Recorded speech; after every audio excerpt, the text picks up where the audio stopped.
لله على ما مضى والحمد لله على ما بقى والصلاة والسلام على رسوله محمد خير الورى مدحتك يا رسول الله صلى الله تعالى عليه وآله وسلم أما بعد فأعوذ بالله من الشيطان الرجيم بسم الله الرحمن الرحيم اهدنا الصراط المستقيم في مكان آخر مخبرا وعامرا إن الله وملائكته يصلون على النبي يا أيها الذين آمنوا صلوا عليه وسلموا تسليما اللهم صل على سيدنا ومولانا محمد بدن الجود والكرم وبارك وسلم عليه سقاني ربك ساد الوصال فقلت لخمرتي لهبي تعالي ساعت ومشهد للهبي في كؤوس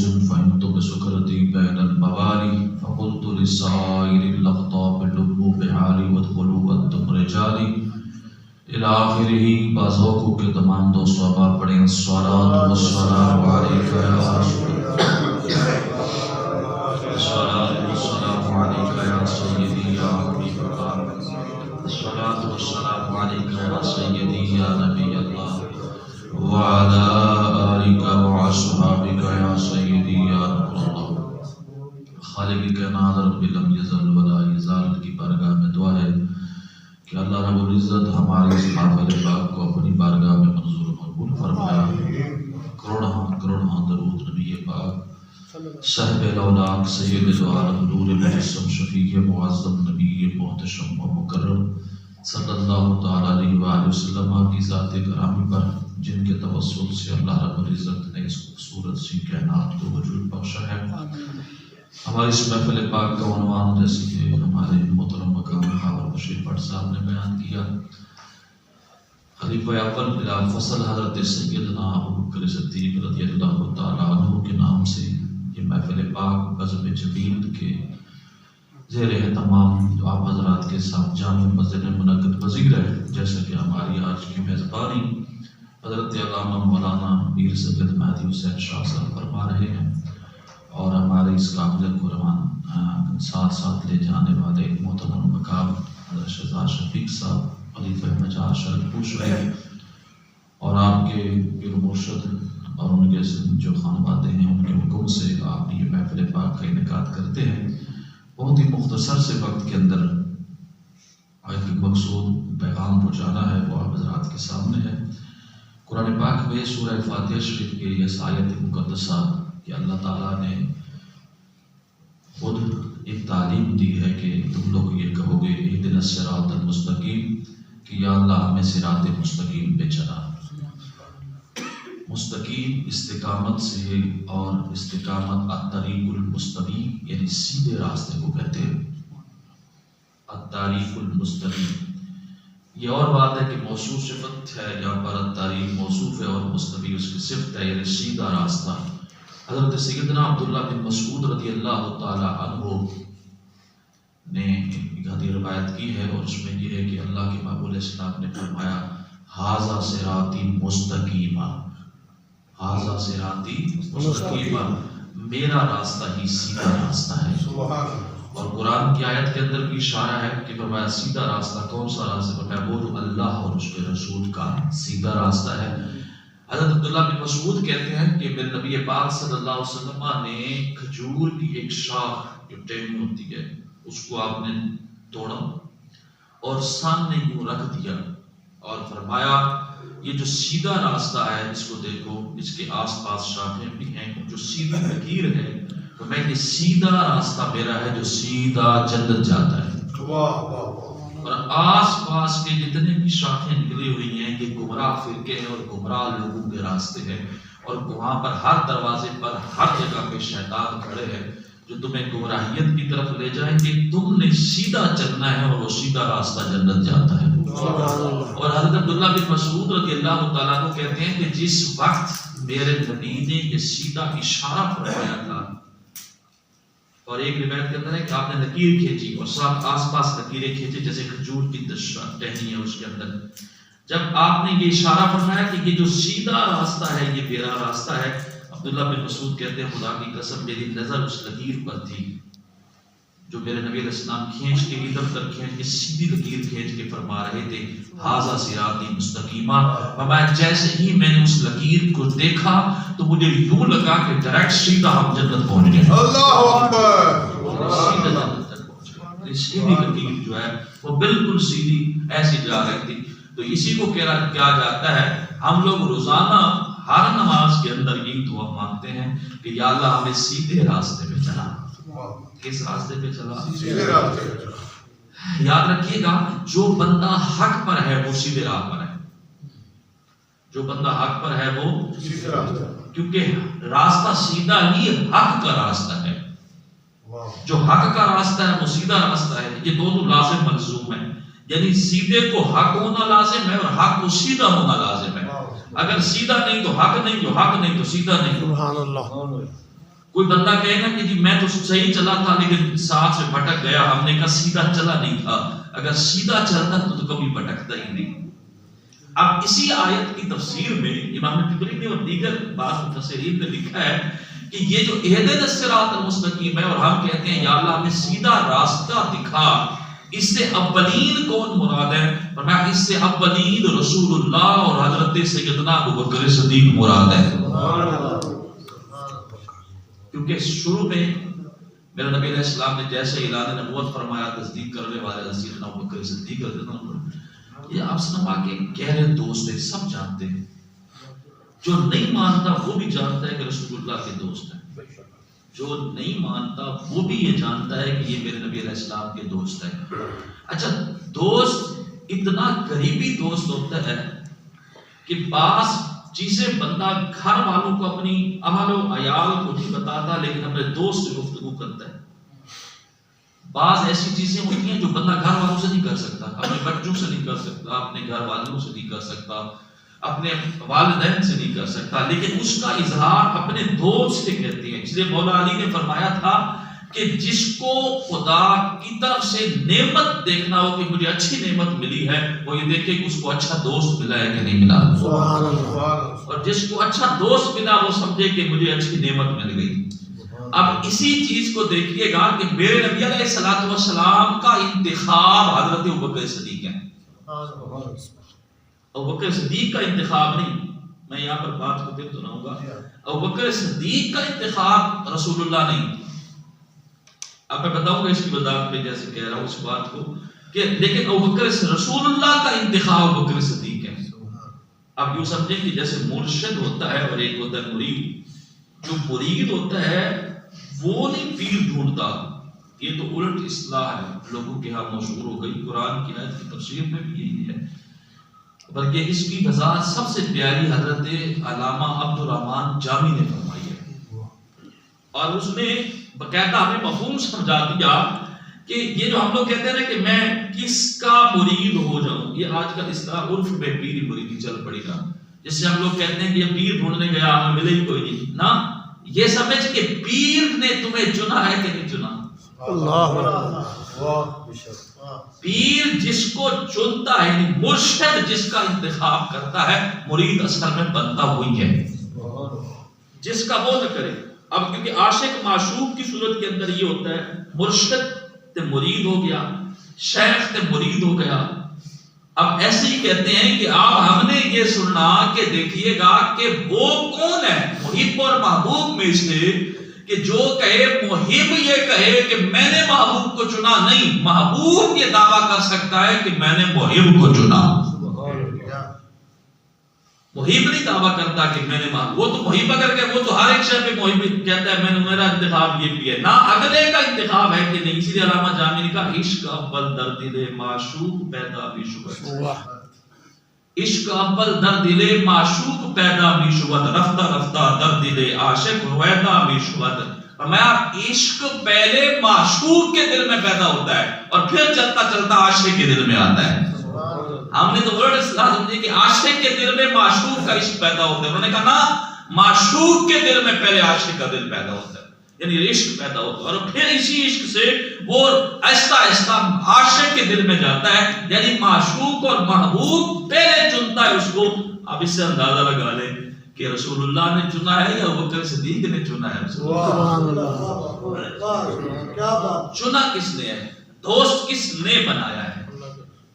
اگر آپ کہیں کہ اللہ کے رسول اللہ صلی اللہ علیہ وسلم نے دوست بنایا ہے تو پھر سمجھو کہ میرے نبی کا انتخاب برا ہوگا، میرے نبی کا انتخاب وہ ہوگا جس میں کوئی خامی ہوگی، میرے رسول صلی اللہ علیہ وسلم کے انتخاب میں کیا عمدگی نہیں ہوگی، اور کیسی عمدگی ہوگی؟ ہم تو اگر اس بات میں یہ کہیں کہ اللہ کے محبوب علیہ السلام تو جس جگہ جانا چاہتے تھے اور وہ آپ کی عزو تبع کے موافق نہ بھی آتا تو آپ کی کوئی دعا اور شفقت ہوتی تھی کہ سارے مسلمان ہو جائیں، جیسے آپ کی نیت تھی، یہ تو آپ کی شفقت مہربانی ہے سب کے لیے ہوتی تھی۔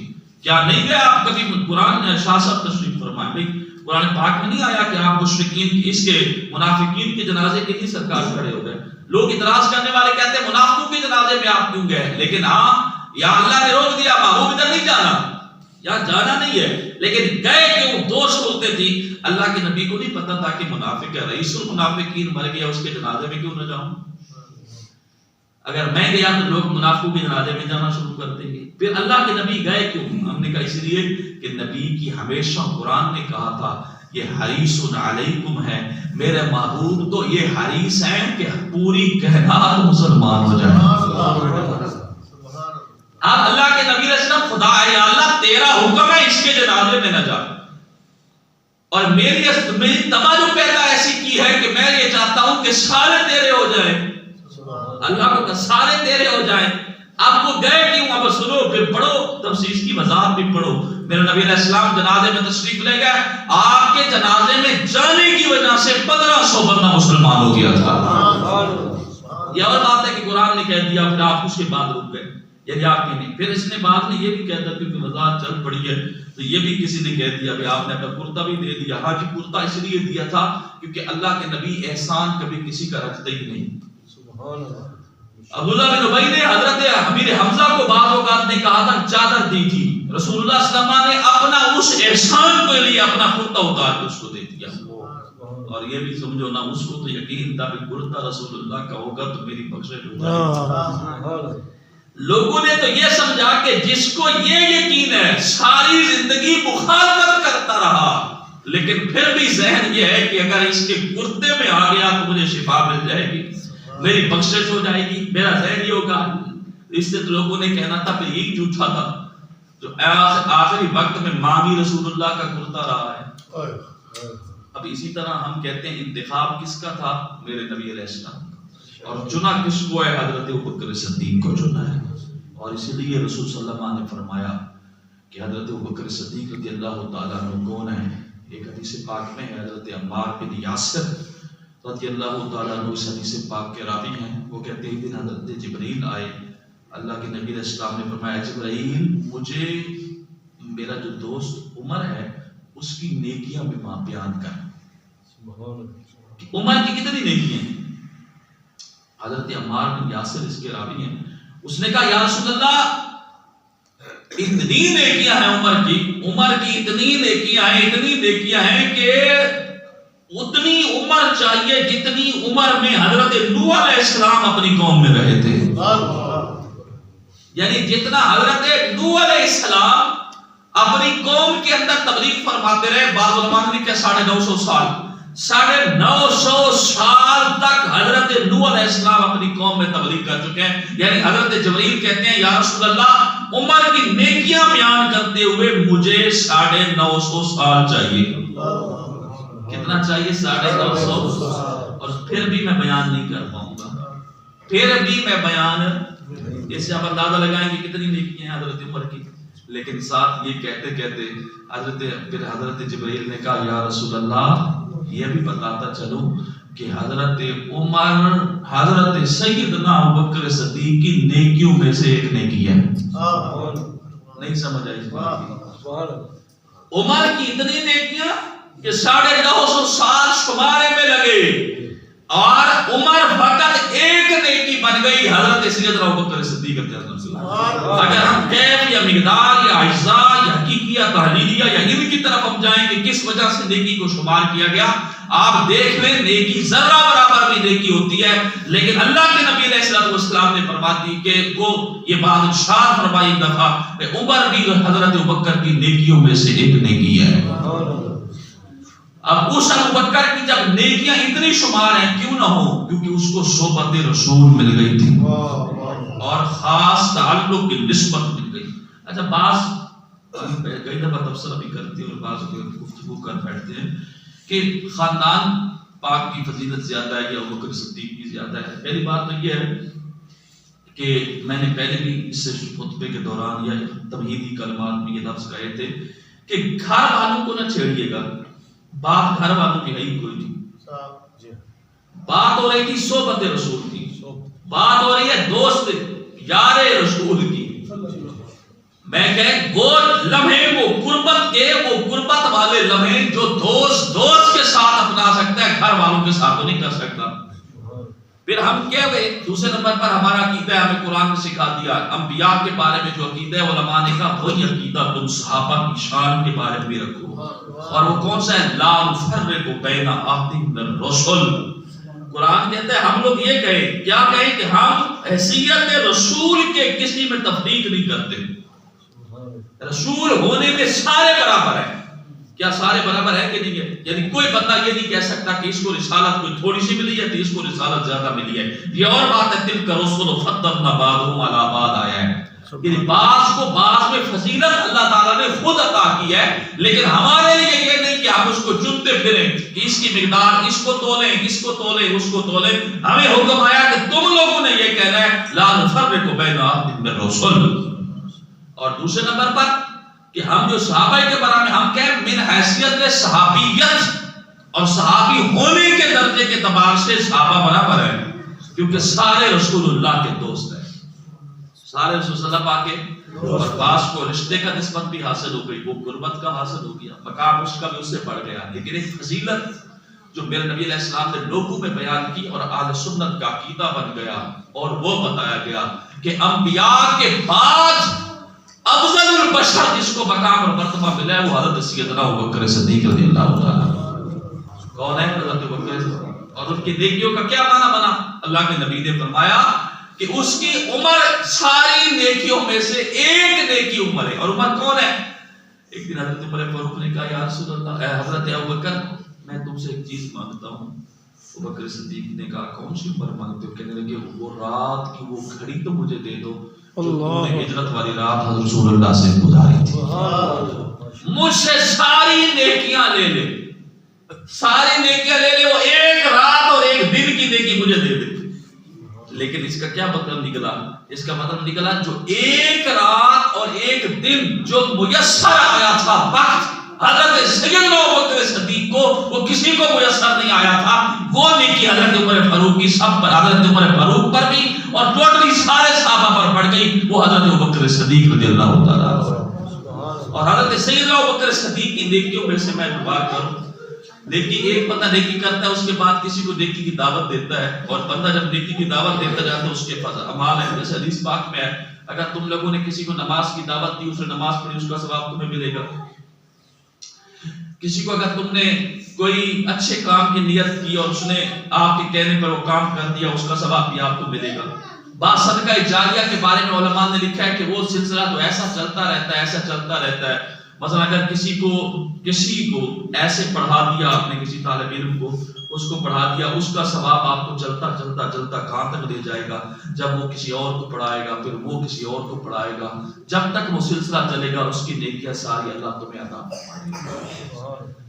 میں آخری بات کرتے ہوئے یہ بات ختم کر دوں گا. یہ بتائیے گا حضرت ابوبکر صدیق کی وہ شخصیت ہے جن کے دعوت اسلام دینے پر حضرت عثمان غنی مسلمان ہو گئے ہیں.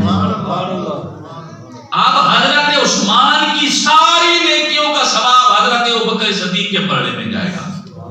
اور دوسرا بتاؤں کہ حضرت عبد الرحمن بن عوف رضی اللہ تعالیٰ عنہ جن کی دعوت پر مسلمان ہوئے ہیں، اور حضرت عبد الرحمن بن عوف کی ساری نیکیاں وہ کس کو ثواب ملے گا؟ حضرت سیدنا ابوبکر صدیق کو.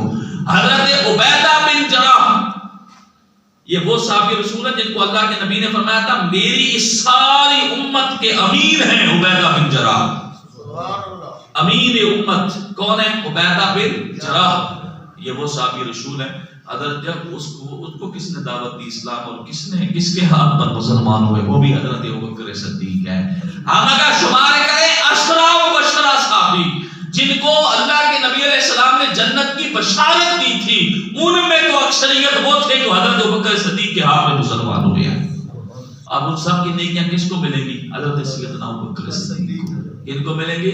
اور اب ان کی نیکیوں کا اندازہ لگائیں. ان میں وہ بھی ہیں جنہوں نے پیسوں سے 2 مرتبہ جنت بھی خریدی ہے. عثمان غنی موجود نہیں، میں سارے لوگوں نے اپنے اپنے اعمال کیے. عثمان وہ شخص ہے جس نے اپنے پیسوں سے مجھ سے 2 مرتبہ جنت خریدی ہے. اب وہ نیکی کس کی ہے؟ حضرت سیدنا ابوبکر صدیق. ابو بکر کی نیکیوں کا شمار ہو سکتا ہے؟ نہیں. ایسی شخصیت کو کہتے ہیں خلیفہ اول بلا فصل حضرت سیدنا ابوبکر صدیق رضی اللہ تعالی عنہ، جن کے لیے آپ لوگ یہاں محفل سجا رہے ہیں. اللہ تعالیٰ آپ کی صدقے ہماری محفل کو قبول فرمائے. وآخر دعوانا الحمدللہ رب العالمین. شادی دعا آپ